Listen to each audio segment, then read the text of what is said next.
రాబోతున్న లక్ష్మీ ఎన్టీఆర్ మూవీని నిన్న రాత్రి రామ్ గోపాల్ వర్మ తనకు అత్యంత సన్నిహితులైన కొందరికి రామానాయుడు స్టూడియోస్ లో చూపించినట్లు వార్తలు వస్తున్నాయి. ఈ ప్రత్యేకమైన షోకి వర్మతో అత్యంత సన్నిహితంగా ఉండే పూరి జగన్నాథ్, చార్మిలతో పాటు కొందరు ఇండస్ట్రీ ప్రముఖులు, మరికొందరు మీడియా వర్గాలకు చెందిన వ్యక్తులు ఈ మూవీని నిన్న రాత్రి చూసినట్లు వార్తలు వస్తున్నాయి. తెలుస్తున్న సమాచారం మేరకు ఈ మూవీ ఫస్ట్ హాఫ్ అంతా లక్ష్మీ పార్వతి, ఎన్టీఆర్ ల మీద నడిచినట్లు తెలుస్తోంది. ముఖ్యంగా లక్ష్మీ పార్వతి వ్యక్తిగత జీవితానికి సంబంధించి ఆమె తొలి భర్త సంతానం, ఎన్టీఆర్ కు ఆమె ఎలా దగ్గర కావడం జరిగింది, వారిద్దరి మధ్య పరిచయం పెళ్లికి ఎలా దారి తీసింది అన్న విషయాలు వర్మ ఈ మూవీ ఫస్ట్ హాఫ్ లో చూపించినట్లు తెలుస్తోంది. ఇక ఈ మూవీ సెకండ్ హాఫ్ ప్రారంభం అవడంతోనే సినిమా పూర్తిగా రాజకీయాల చుట్టూనే తిరిగే విధంగా వర్మ ఈ మూవీ సీన్స్ ను మలిచినట్లు తెలుస్తోంది. ముఖ్యంగా ఎన్టీఆర్ అధికారం కోల్పోవడం, వెన్నుపోటు సంఘటన, నిరాశతో అనారోగ్యం రావడం, చనిపోవడం వంటి సీన్లు ఎన్టీఆర్ అభిమానుల గుండెను కలిచివేసే విధంగా వర్మ చిత్రీకరించినట్లు తెలుస్తోంది. అయితే ఈ మూవీ ఫస్ట్ హాఫ్ తో పోలిస్తే సెకండ్ హాఫ్ స్లోగా అనిపించింది అని లీకులు వస్తున్నాయి. ఇదిలా ఉంటే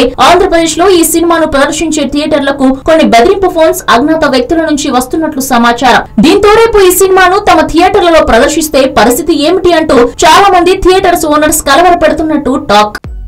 హలో, మిమ్మల్ని ఫిలిం సెలబ్రిటీస్ రియల్ స్టోరీస్ ఏంటో తెలుసుకోవాలనుందా? లేటెస్ట్ గా రిలీజ్ అయ్యే మూవీ రివ్యూస్ నేను చెప్తే వినాలనుందా? ఇంకెందుకు ఆలస్యం, యోయో టీవీని సబ్స్క్రైబ్ చేసుకోండి. అలాగే మర్చిపోకుండా యోయో టీవీ యాప్ ని కూడా డౌన్లోడ్ చేసుకోండి.